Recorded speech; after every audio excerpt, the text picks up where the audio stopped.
Untuk materi konsep mol dan stoikiometri, ini sudah mulai hitung-hitungan anak ya, materi kelas 10 semester 2, dan ini adalah inti dari konsep-konsep yang dipelajari di kimia. Kalau anak-anak menguasai dengan baik mol dan stoikiometri, segala bentuk perhitungan di kimia pasti mudah untuk diselesaikan.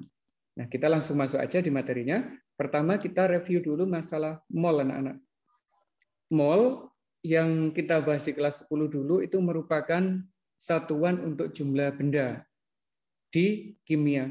Ada satuan internasional dan sebagainya itu ya. Nah, kemudian selain mol itu ada satuan-satuan yang lain seperti ini. Misalnya kalau telur pakai satuan biji, ini boleh pakai satuan lusin dan sebagainya. Tapi kalau untuk molekul-molekul yang partikelnya kecil, misalnya air dalam satu gelas ini jumlahnya partikelnya berapa, itu sulit kalau harus menghitung bijian kayak begini.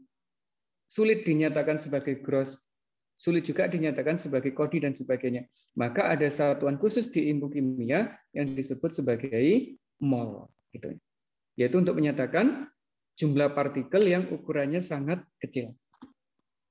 Nah, kemudian anak-anak yang dikatakan 1 mol itu adalah ini angkanya. Banyak ya. Ada berapa digit ini? 1, 2, 3, 4, 5, 6, 7, 8. Ada 24 digit angka. Itu yang menyatakan sebagai 1 mol.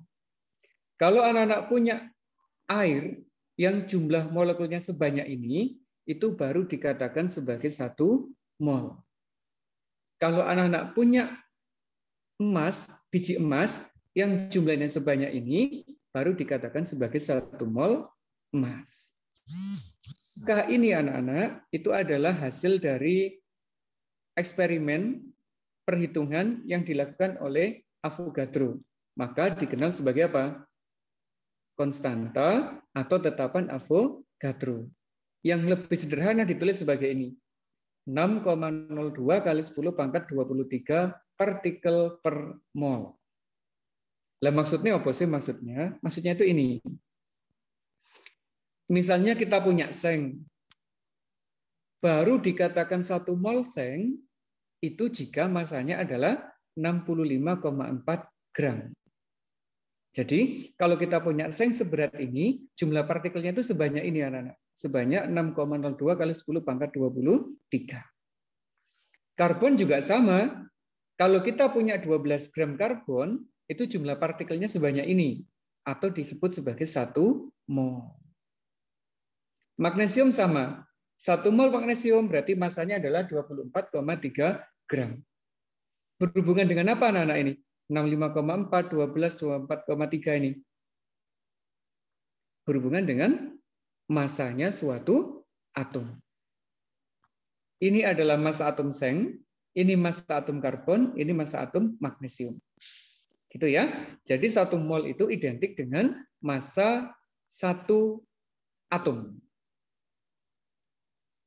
Nah, kemudian selain dalam bentuk massa, ada juga hubungannya dengan volume anak-anak.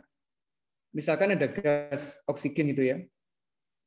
Kalau ada gas oksigen yang massanya 32 gram atau dikatakan 1 mol, jumlah partikelnya sekian. Lah volumenya berapa? Ternyata volumenya adalah 22,4 liter. Hidrogen ternyata berlaku sama. Kalau ada hidrogen 2 gram atau 1 mol hidrogen, jumlah partikelnya sekian, ternyata volumenya adalah 22,4 liter. Nah, angka-angka ini nanti disebut sebagai standar juga, yang disebut sebagai volume molar. Makanya, semua gas dalam kondisi standar, jika sebanyak 1 mol, volumenya pasti 22,4 liter. Itu dasarnya. Yang di kelas 10 dulu ya. Terus, di dalam perhitungan, mol itu juga punya hubungan dengan konsep-konsep yang lain.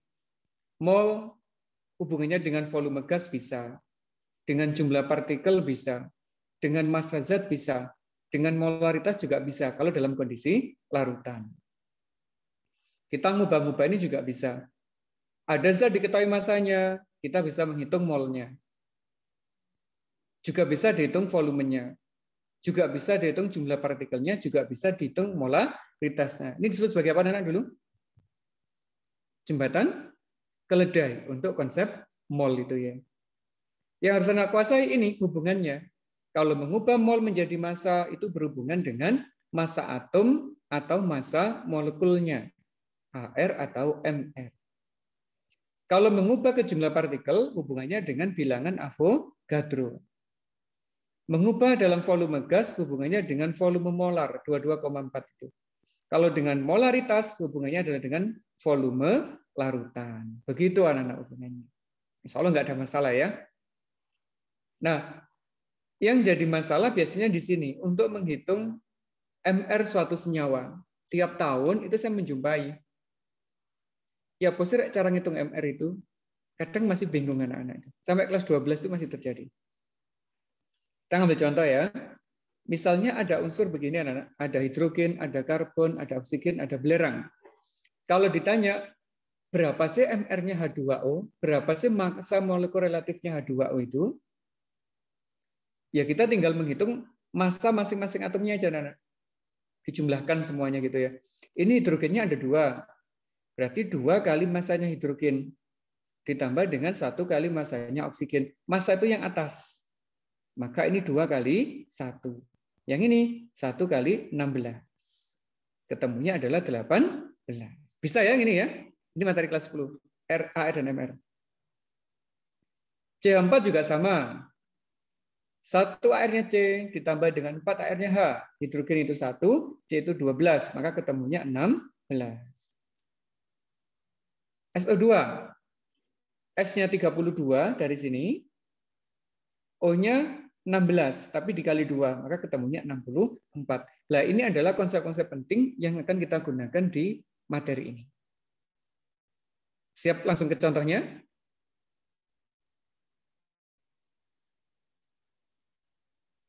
Contoh pertama, anak-anak, hubungan antara massa dengan mol. Ini bukan soal UTBK ya, kita cuma recall aja, recall materi. Kalau UTBK kayak gini, yo kena-menen, keluar kayak gini kena-menen. Terlalu gampang maksudnya gitu ya. Coba yang pertama dulu. Hitunglah massa apabila metana memiliki 2 mol. Ada mol, ada MR. Gampang lah ngitung massa. Tinggal mol dikali MR-nya aja, Rek. 2 dikali 16 ketemunya adalah 32 gram. Karena mengubah ini mol ke massa dikali dengan AR atau MR-nya. Yang kedua, ada massa, ada MR, disuruh mencari mol. Berarti dari massa ke mol mengubahnya. Hubungannya juga dengan MR tapi dibagi. Massa dibagi dengan MR-nya. Ketemunya ini. Simple bagian ini. Ada yang ditanyakan? Konsep yang pertama dulu.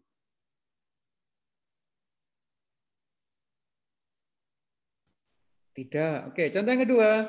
Hubungannya antara volume gas dengan mol. Kalau volume gas dengan mol berarti ini anak-anak yang atas dengan yang tengah. Menghitung volume, ada molnya, STP gampang. Tinggal mol dikali 22,4 ketemu angkanya. Ada volume, disuruh mencari mol, ya gampang. Tinggal volume dibagi dengan volume molar. Gitu cara ngubahnya.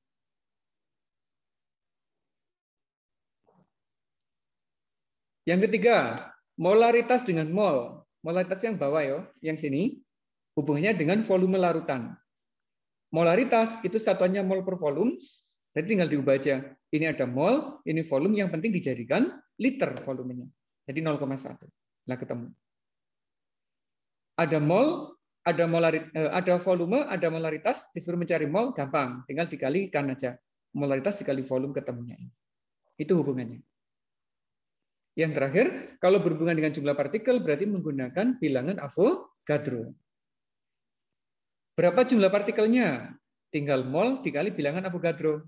Ketemu.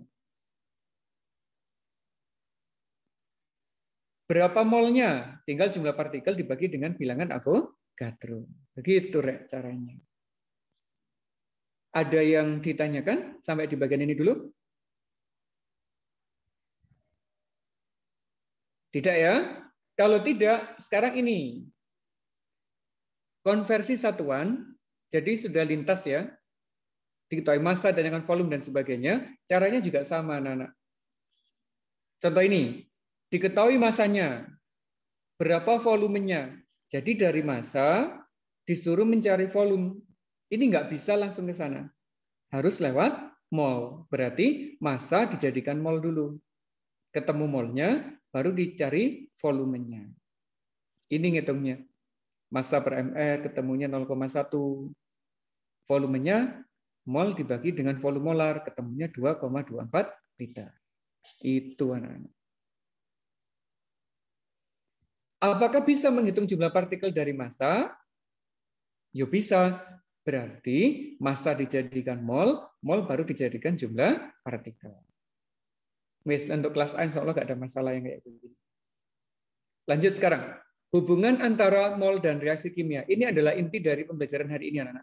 Mol dan reaksi kimianya. Kelas 11, anak-anak harusnya praktikum ini. Seru praktikumnya. Masuk di bab laju reaksi.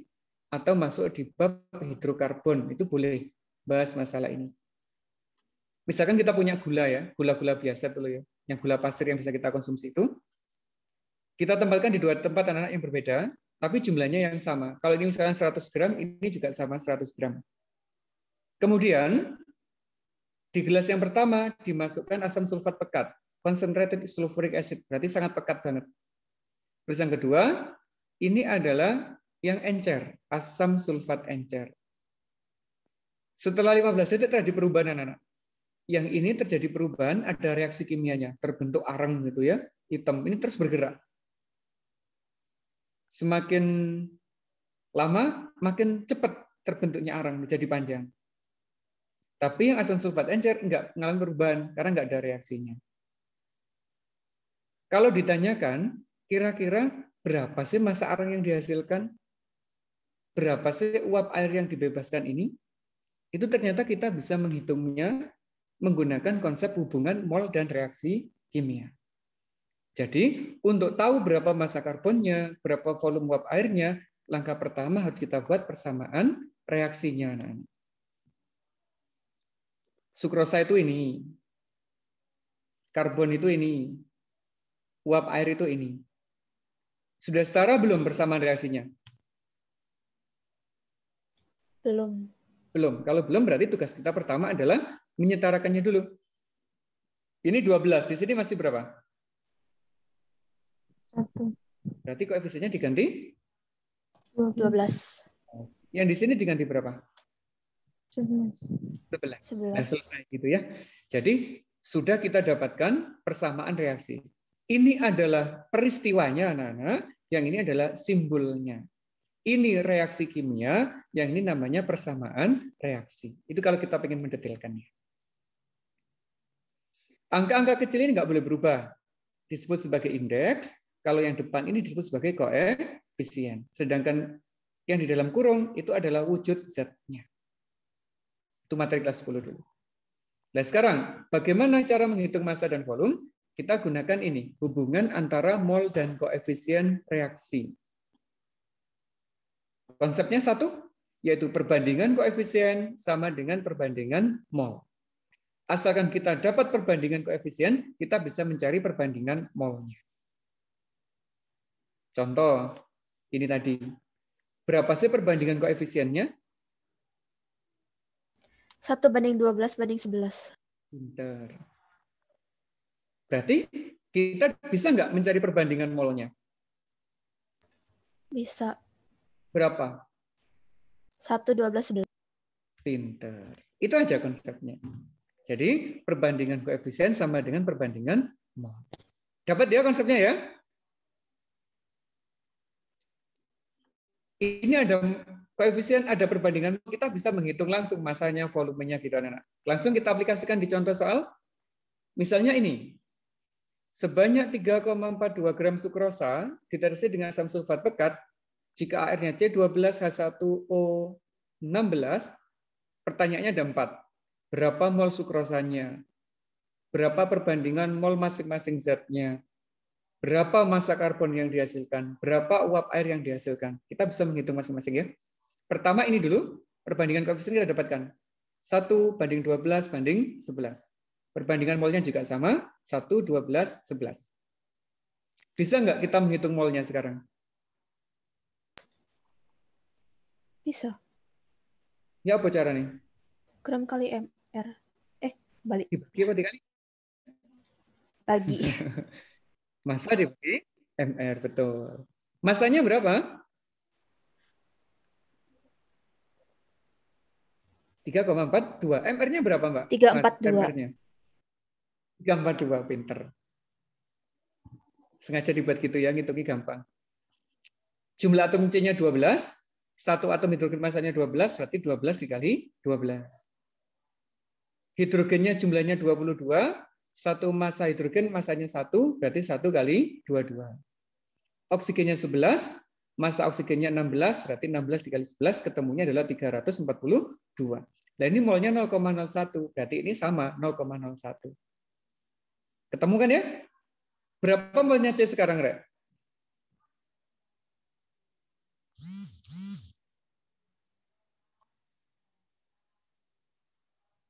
Berapa molnya C? Perbandingannya 1:12. Kalau 1 sekian, 12 berarti 0,1/12. Yang ini berarti berapa? 0,11. Dapat wes. Molnya ini dapat, molnya ini dapat, molnya ini dapat. Kalau disuruh mencari berapa massa karbon bisa nggak sekarang?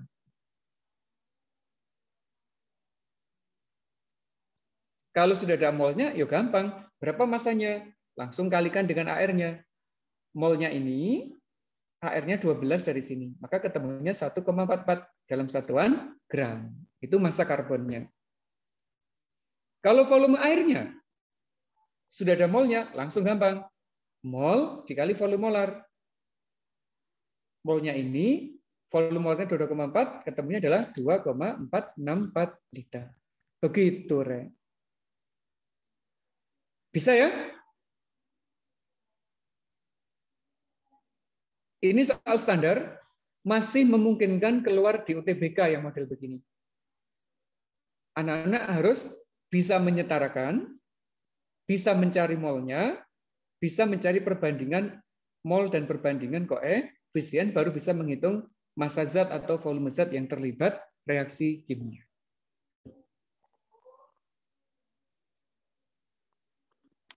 Ada yang perlu ditanyakan?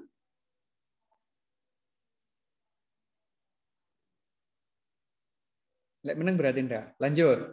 Contoh kedua. Sebanyak 2,4 gram magnesium direaksikan dengan asam klorida berlebih menghasilkan magnesium klorida dan gas hidrogen. Yang ditanyakan adalah berapa volume gas hidrogen pada 0 derajat 1 atmosfer. Sama dengan apa ini kondisi ini? STP. STP, betul. Standar Temperature and Pressure. Terus caranya gimana menyelesaikannya?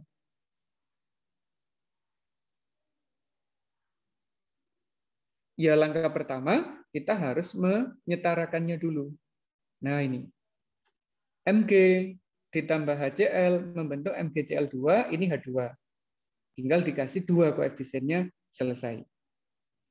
Perbandingan koefisiennya 1, 2, 1, 1. Berarti perbandingan molnya juga sama, 1, 2, 1, 1.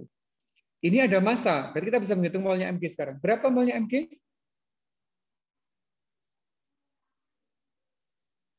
0,1. Wes ono rek ya. Masanya 2,4. Massa satu atom magnesium adalah 24, maka ketemunya ini. Berarti yang di sini 0,1. Ini berapa, Nana? 0,2. 0,2. Yang di sini? 0,1. Yang di sini? 0,1. Yang ditanyakan kan hidrogen ya. Berarti cukup ini aja yang kita hitung. Nah, 0,1. Kalau suruh menghitung volume, gimana? Dikali 22,4. Pinter. Berarti ketemunya adalah 2,24 liter. Begitu saja. Gampang ya? Ini masih mungkin keluar yang tipe ini. Lanjut. Kalau ada, kita buat latihan anak-anak. Silakan dicoba dulu. Nanti kalau yang sudah, kita bahas. Kalau sudah dicoba.